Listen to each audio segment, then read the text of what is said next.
Los cambios culturales ocurridos durante los años 90, a partir de la aplicación de las políticas neoliberales, perfilan importantes cambios en la identidad costarricense. Ese es el punto de partida de la investigación realizada por Rafael Cuevas y Andrés Mora. El libro Vendiendo las joyas de la abuela, publicado por la editorial de la UNED. Hoy, en Punto y Coma, hemos invitado a sus autores para platicar de los pormenores de esta obra. Bueno, este libro, Vendiendo las joyas de la abuela, Políticas culturales e identidad nacional en Costa Rica 1990-2010, es continuación de una preocupación de mucho más largo aliento que se inicia desde el año 90, desde la década de los 90, cuando se hizo una investigación sobre políticas culturales desde 1948 hasta 1990. Se analizó básicamente lo que había sido el estado de bienestar y sus implicaciones en la sociedad costarricense desde la perspectiva cultural. Cuando hablamos de perspectiva cultural no nos limitamos exclusivamente al Ministerio de Cultura, sino en términos generales a cómo la acción del Estado incide en el modo de ser del costarricense, en su identidad. Dado el hecho que habíamos dejado esa inquietud en el año 90, entonces retomamos y este libro trata de 1990 a 2010, una época crucial porque a partir de en las primeras investigaciones que habíamos hecho, se nota que a partir de la segunda mitad del siglo XX, de la década de los 80, hay una intervención estatal que cambia. Bueno, Vendiendo las joyas de la abuela hace mención al hecho que algunos del patrimonio fundamental costarricense, de su identidad, está siendo en alguna medida transformado y, si ustedes quieren, vendido. Uno podría ser más tajante y decir dilapidado. En Costa Rica se construyó, a diferencia de lo que muchas veces los mismos costarricenses piensan, una fuerte identidad cultural que tiene una larga historia, pero que tuvo una relectura y una reafirmación en la segunda mitad del siglo XX en el ámbito de las políticas del Estado benefactor. Todavía se vive en Costa Rica en muy buena medida de esos tiempos, digámoslo así, pero se ha dilapidado mucho de eso, es decir, la herencia, si ustedes quieren, de los abuelos, la herencia, las joyas del abuelo están siendo vendidas. ¿Cómo están siendo vendidas? En muy buena medida porque se modificó el Estado, ¿verdad? Se modificó el Estado y muchos de los logros que se habían tenido durante toda la década de los 80, entonces han tenido un límite.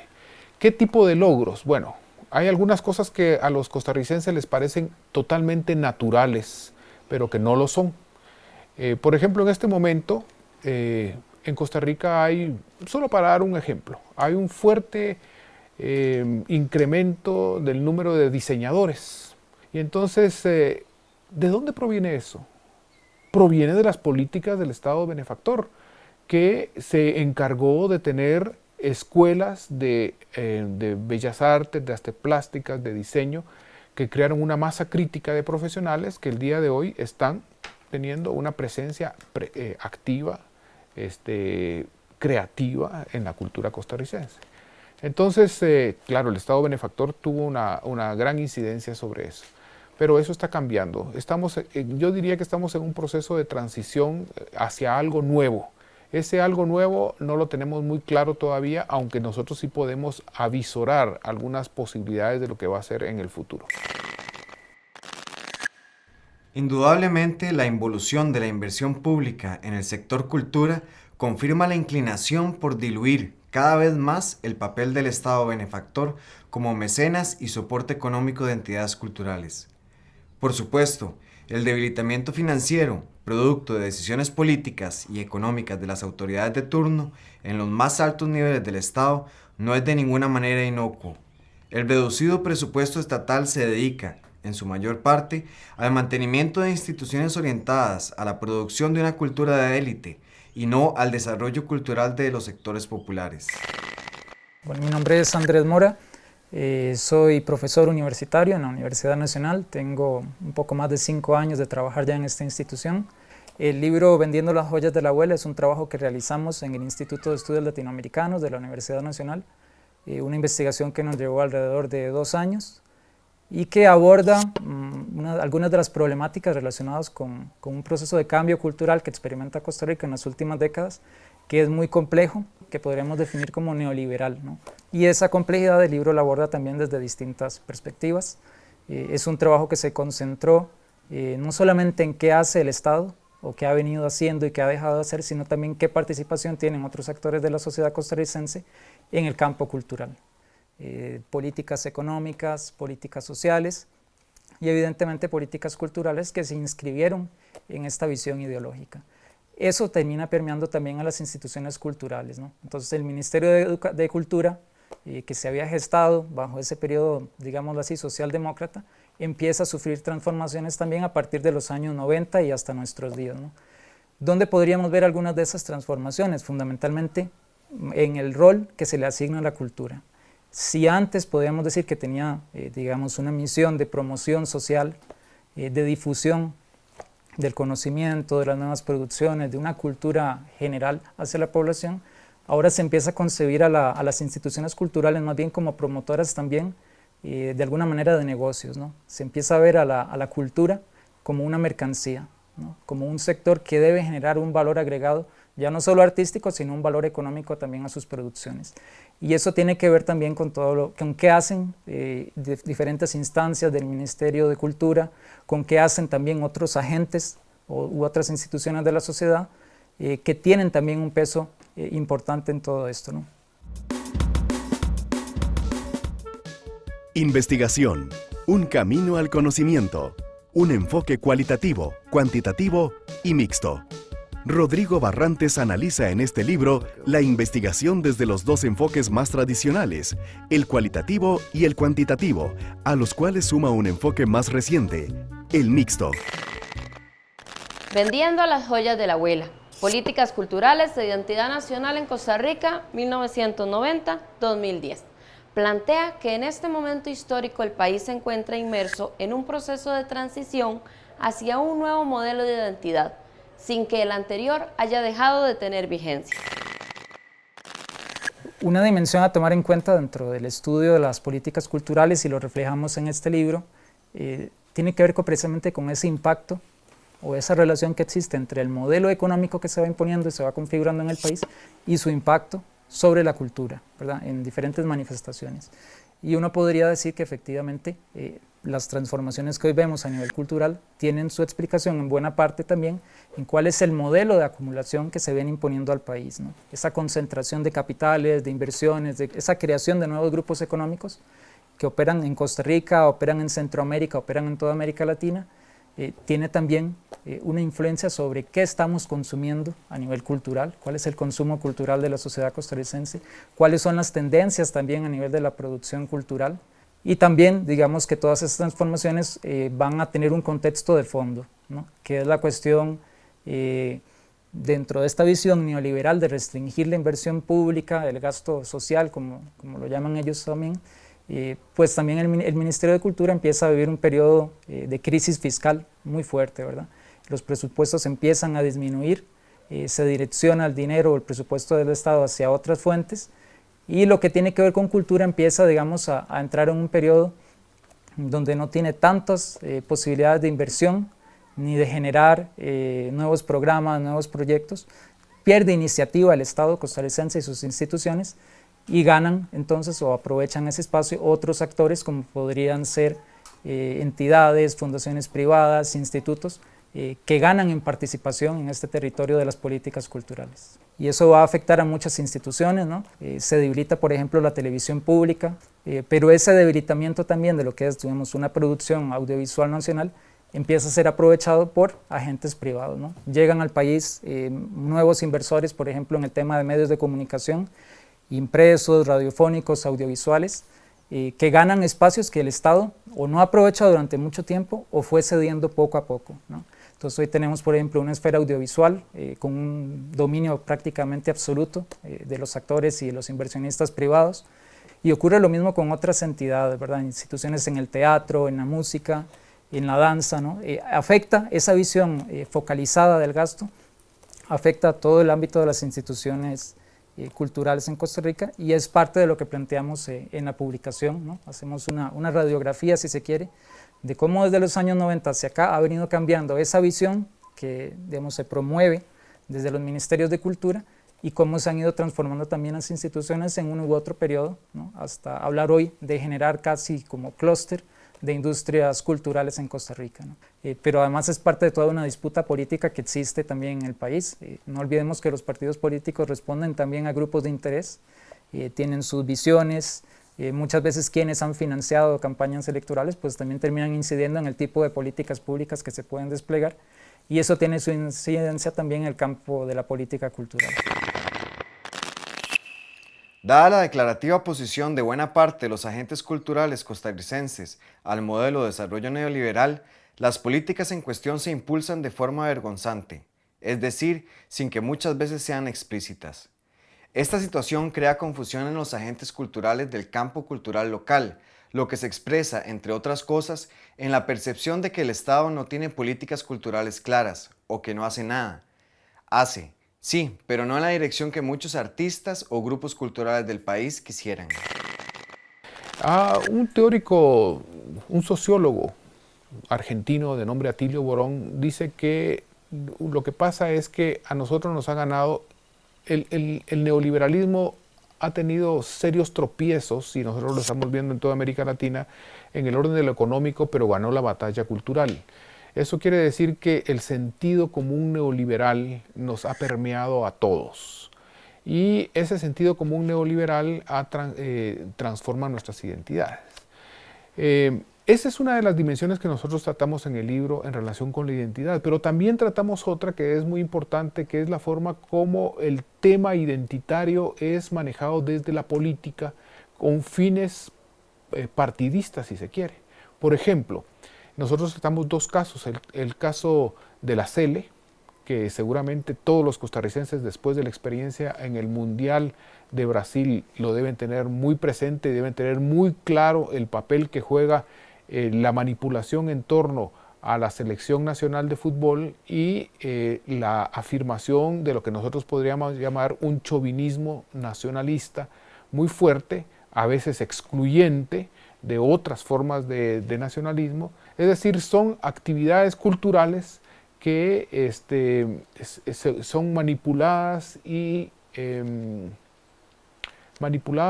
instrumentalizadas en función de intereses políticos particulares. Analizar todos los aspectos que implican estas modificaciones que está teniendo la cultura es demasiado vasto y excede las capacidades que se tienen de analizar en un libro. Entonces nosotros analizamos algunas de las tendencias fundamentales y algunos de los cambios especiales o que caracterizan a esta situación de transición que nosotros estamos mencionando.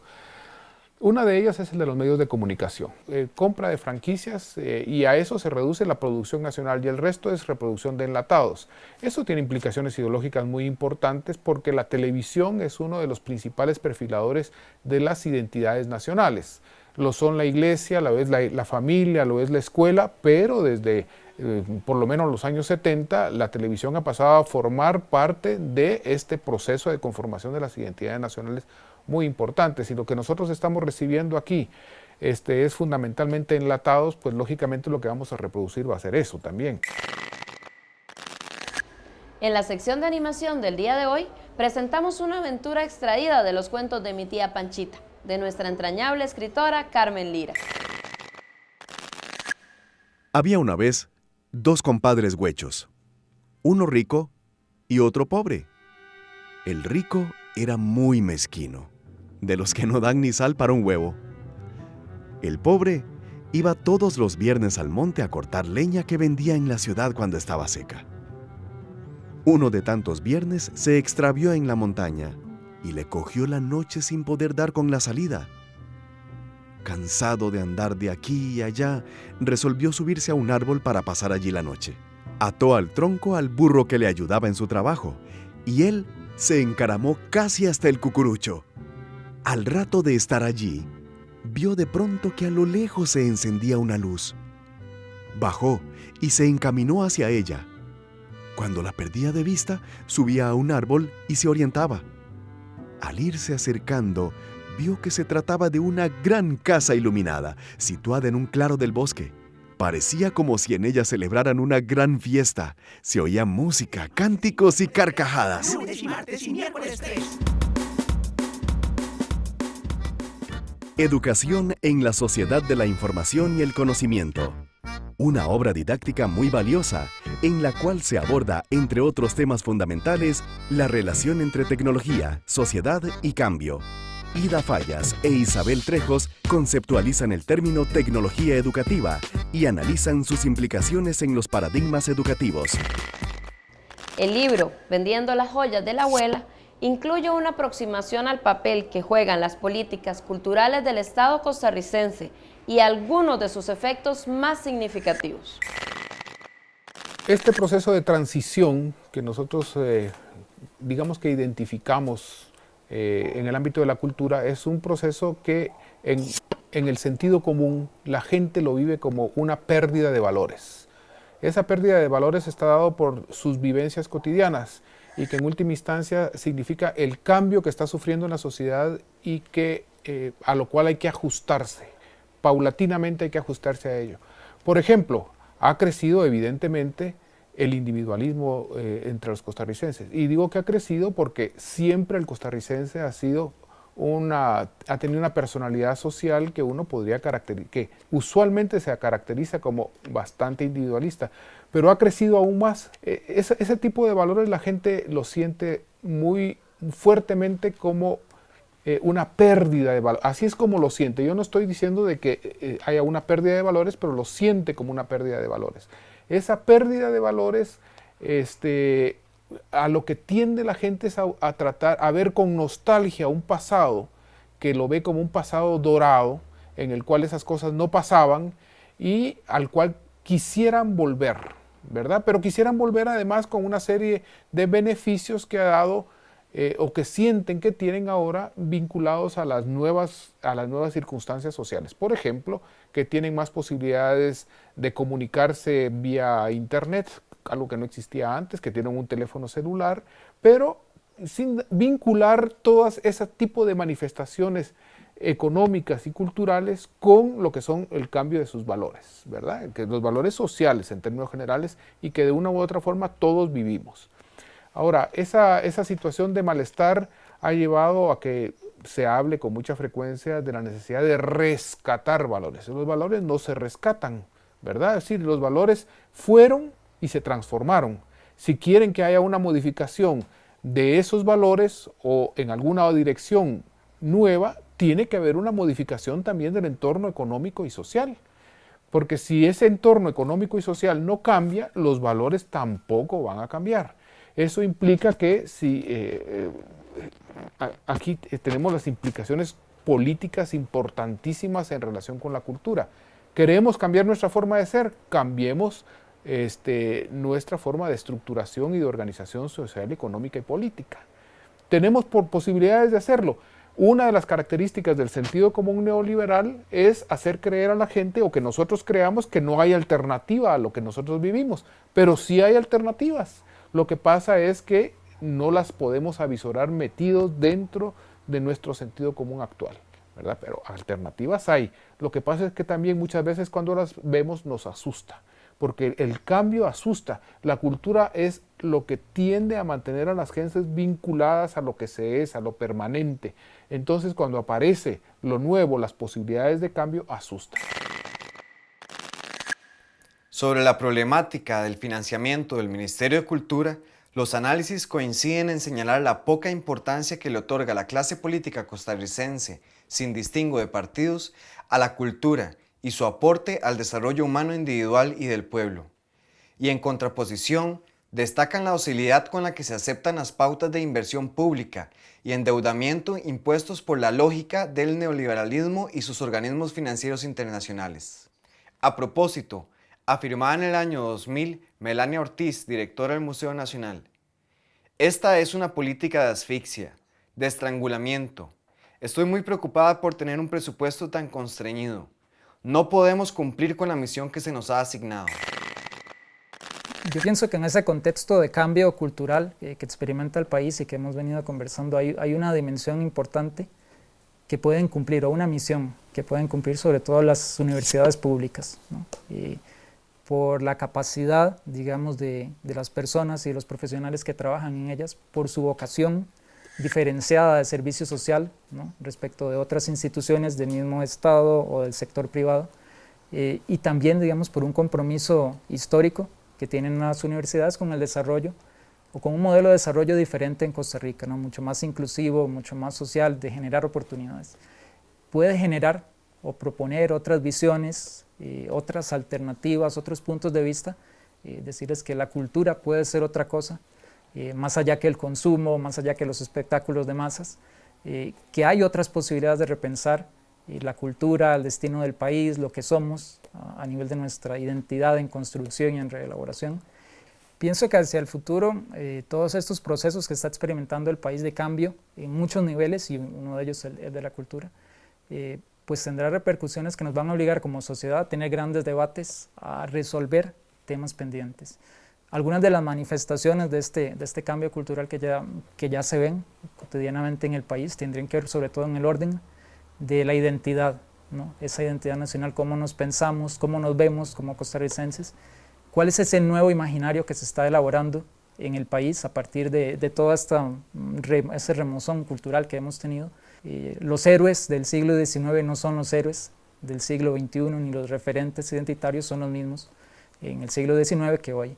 Entonces, por ahí hay un proceso en disputa, en construcción, que se va resolviendo, y es un poco lo que planteamos en el libro, se va resolviendo hoy a favor, digamos, de la iniciativa privada, ¿no? De cómo algunos actores logran posicionar sus imaginarios, sus nuevas visiones de lo que significa o de lo que debería ser el costarricense y hacia dónde debería caminar también la sociedad costarricense. Entonces, por ahí, creo que ese campo, sobre todo el de la reconstrucción, de la reelaboración de nuestra identidad y el significado de lo que es ser, o lo que consideramos hoy que es ser costarricense, por ahí nos plantea un desafío importante, y tiene también, digamos, otras implicaciones esto a nivel de las instituciones. ¿Cuál va a ser el nuevo rol que asumirá, por ejemplo, una institución como el Ministerio de Cultura? Son, digamos, grandes interrogantes que se van planteando a partir de cambios también políticos que la sociedad costarricense va a tener. Creemos que hay muchas interrogantes abiertas. El libro señala algunas tendencias, ¿no? Y le da, en ese sentido, reconocemos que hay un gran protagonismo de los actores privados en este nuevo perfilamiento de la cultura y de la identidad costarricense, pero creemos que es también un espacio abierto a muchos debates, a muchas discusiones, a muchas disputas, y que podría seguir manifestándose, ¿no? En cambios y en transformaciones, que el libro de alguna manera prefigura o esboza, pero que será solamente el tiempo, ¿verdad? Y el devenir social el que nos irá diciendo qué es lo que nos espera en términos del campo cultural en el país. Los autores señalan que la sociedad costarricense se desdibuja conforme se aplican las reformas basadas en el consenso de Washington. Punto y Coma los invita a profundizar en el libro Vendiendo las joyas de la abuela, que describe cómo se construyen las nuevas identidades culturales en el nuevo siglo que recién empieza. Adquiéralo en las librerías de la UNED. Nos encontramos desde la cafetería de la Alianza Francesa en el centro de San José.